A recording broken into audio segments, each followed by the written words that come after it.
guys. Okay, so I'm literally just going down the road today.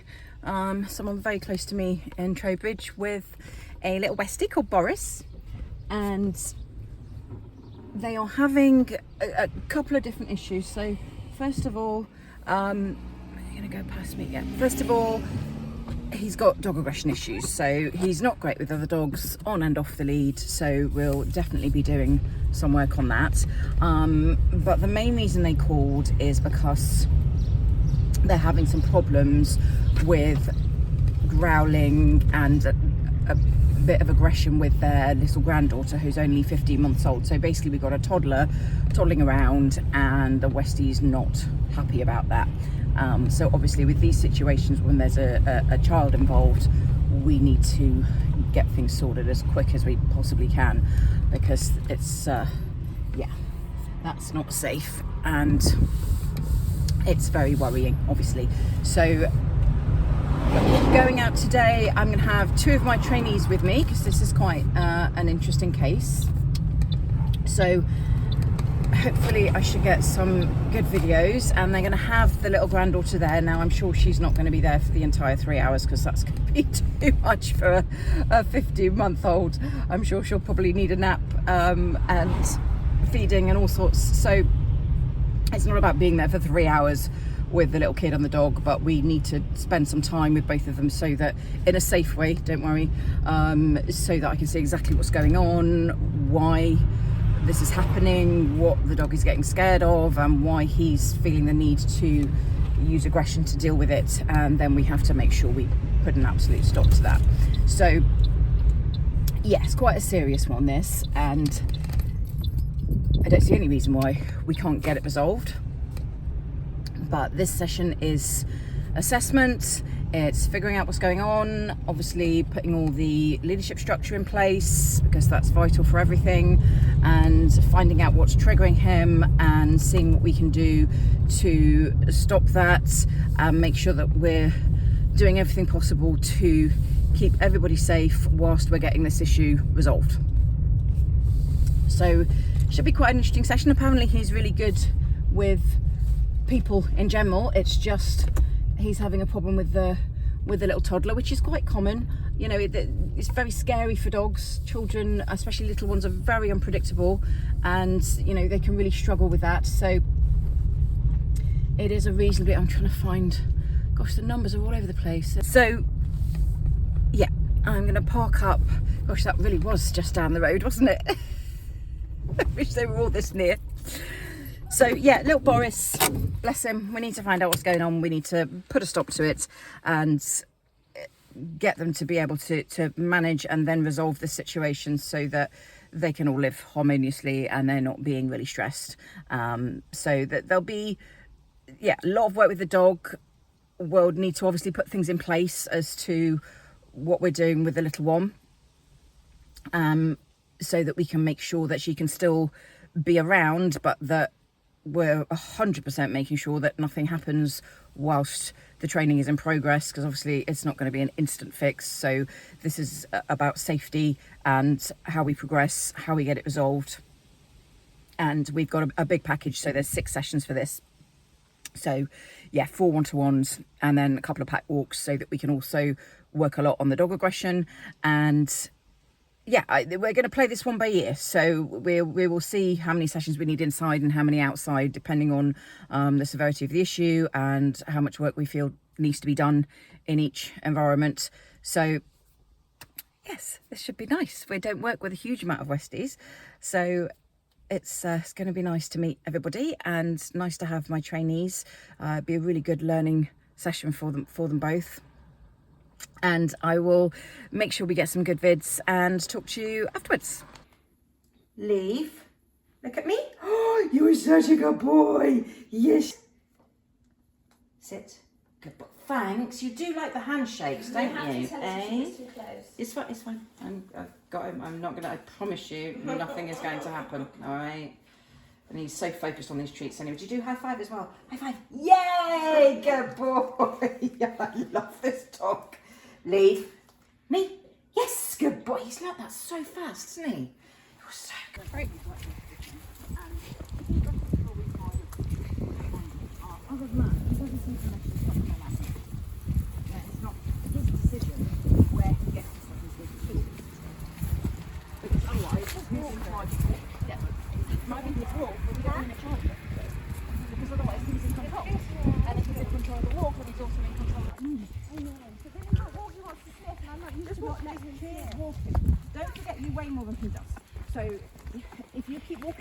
to use your physical strength, because your body weight would propel him forwards. Whereas if you stop, you've then got to use strength to lift him. Right, and then you've got an upper back, and that means if you need to do that, if you need to make it shorter, it's really easy. You don't even have to take your hand out. You see what I mean? Yeah, right, yeah. It's for ease.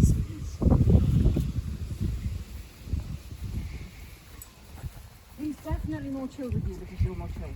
Yeah. I can see his body language change. So he's actually quite close to both of them now, and he's grand. Normally when this happens, he will do this and he will sit down and wait for us to finish talking. Okay, that's good. So it's that initial thing that he really struggles with. He's got like that recently. He's got Right. better with that recently. Oh, good. We've been aware of issues. Yes. So Yeah, and you're keeping your distance more, and yeah, that's good. Well,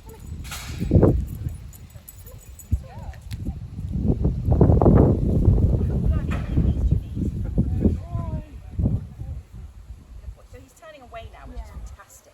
Yeah. So instead of him wanting to lunge towards or staring or anything, he's just turning away and ignoring, which is really. you never stand a chance And for that we one. want to reward him for that. All right, it's where the treats are coming, because I'm saying good decision. Yeah, I know that you're a little bit worried, but the choice you have made to just turn away is much better than the choice of being the attacker. So, good boy.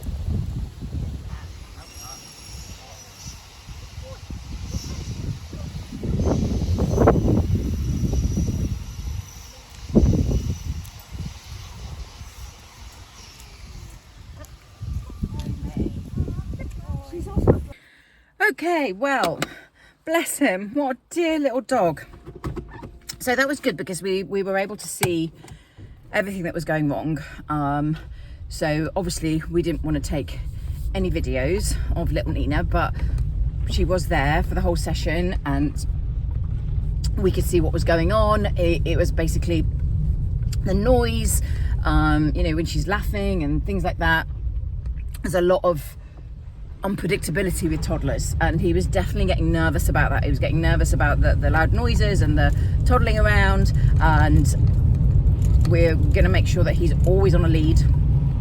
Everyone's being very vigilant. We've talked them through techniques. Obviously we've gone through all the leadership. We're making sure that he's not anywhere near her when everything's chaotic and people can't be completely vigilant about everything that's going on. So we've set him up with his own little space, his own little safe space, and I think that's going to make a really big difference as well, because he hasn't really had that. He's been having access to the entire house, which has been far too much for him, and he needs a little space to go when it's all a bit much. So that's going to really help him as well. Lots of other work, lovely walk. He was doing very good heel work, bless him. So somebody's worked hard on that. He was a little bit pulley on the lead. He was used to being on an extension lead all the time and just kind of doing whatever he liked on the end of that. So obviously that's not a good idea in terms of control and in terms of him feeling safe. So we've talked about some structured lead work and heel work and making sure that he understands that we're in control on a walk, and therefore he can feel a lot more secure because of that. He was actually not too bad with the other dogs. I think one of the difficulties with little Boris is it's quite hard to see his triggers, because he comes across like a really laid back dog and then he'll just suddenly go. But there are triggers there, and that's also, we were talking about keeping an eye on that body language and looking out for that fixated stare so that we can correct him in the moment rather than waiting until he's already exploded, if that makes sense. But actually he was very, very bright, learning everything really quickly. When he picked up on the leave word so fast and already started to show avoidance with both the little one and with dogs, understanding that when we said that it meant, you know, don't worry about it, stop staring, stop worrying. He was really very, very quick. So yeah, really, really dear little dog actually. But there were a lot of things going on in the house in terms of boundaries, in terms of him just kind of thinking he could do anything he liked whenever he liked. So that's always part and parcel of it, is making sure that we've got those boundaries and that discipline in place so that he understands that he's not, yes, he's one of the family, And they, you know, most people do make a big point of saying, but I want my dog to feel included. Absolutely. You know, love them like a member of the family, but also acknowledge that they are a different species and therefore need to be treated as such. You know, you can love them as much as you like. We don't want to take away your love and affection, but what we can't do is treat them the same as we would treat a child or a furry human.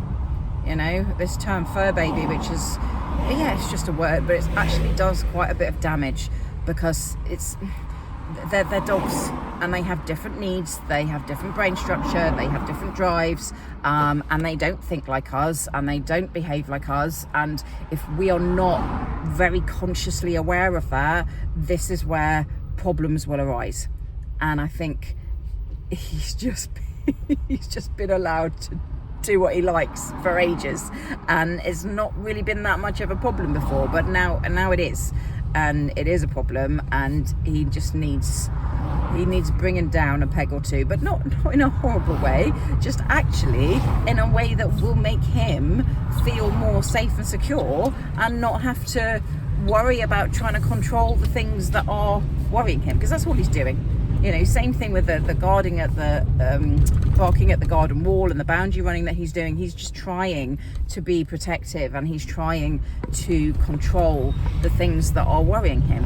And if we strip him of that responsibility, he will just be generally chilled and contented. I think because he comes across as quite a calm dog, we're not reading the fact that he is actually quite stressed, because he's not showing that stress in a really over the top way. He's showing it with subtle things like just staring at something. You know, he's sitting supposedly calmly, but he is just staring at the wall. So because he's just sitting there, the owners are going, well, you know, he doesn't look stressed, he looks all right. But this is where every dog is different. You know, a lot of dogs show their stress by doing the things that we're used to seeing and that you read online, you know, how to tell if a dog is stressed. They don't all do the same things. And this dog definitely is not living up to those stereotypical stress behaviours.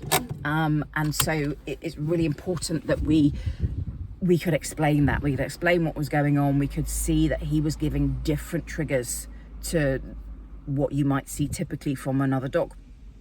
He's also a stubborn, typical Westie. So, you know, he's got into these patterns and he's quite stubborn about them. But to be honest, he was so good to work with. He did learn everything really quickly. This is going to take a while. There's quite a few things going on. And obviously he's not a young dog. He's about 7. So he's very set in his ways and he has got that stubborn streak. But what I was really pleased about, there was no challenge from him. He was quite happy to accept the new rules and the new ways of doing things. He didn't have a problem with me going, no, stop that, leave it. He was like, oh, all right then. And also what's great is that he's very food motivated. So the other side to everything that we're doing, which is rewarding the calm and rewarding when he's listening, that's going to work really, really well for him, because he was loving the training work, loving the treats.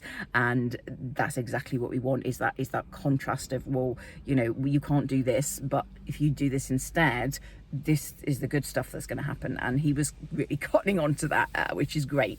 So yeah, I'm sure it's all going to go very well. But yeah, we've got quite a few sessions, so I've left them with everything for 3 weeks to work really hard on the leadership structure, the new boundaries, getting him used to his new little safe space, and doing some proper heel work and lead walking, structured walks. So putting all that into place, as well as all the safety measures. And I want them to do short bits of training around the little one, rather than having him in the same room as her for an hour, you know, just 10 minutes here and there, so that he's getting used to it and then he can go back in his safe space. So yeah, we're going to build that up gradually, because it's a lot harder when they've been around something that's triggering them for a long time, to keep up with the new skills. So little and often is always the best way. So yeah, left them with all that. Going to go back in 3 weeks, see how they're getting on. Probably do a bit more work. We didn't get a huge amount of time to do recall work, because especially from distractions, his recall is actually pretty good. I just think he's got a bit of a chase drive and a scent drive, and we don't want him close to other dogs off the lead at the moment in case he does go rushing over. So we didn't get a big chance to work on that. I've left them with some basic recall skills on a training line, but he was because we did such a lot, he was quite overstimulated by the end. So we probably cut the visit a little shorter than I would normally have for the first visit, but we just did quite a lot, and I was conscious that he was getting to that level of we need to stop now. So he's back in his safe space and chilling out, and that's all nice. And then we can do some more work with the recall in the next few sessions that we've got anyway. So yeah, fab, really good day, really interesting day, great for my 2 trainees to be watching all that. And I will see you tomorrow.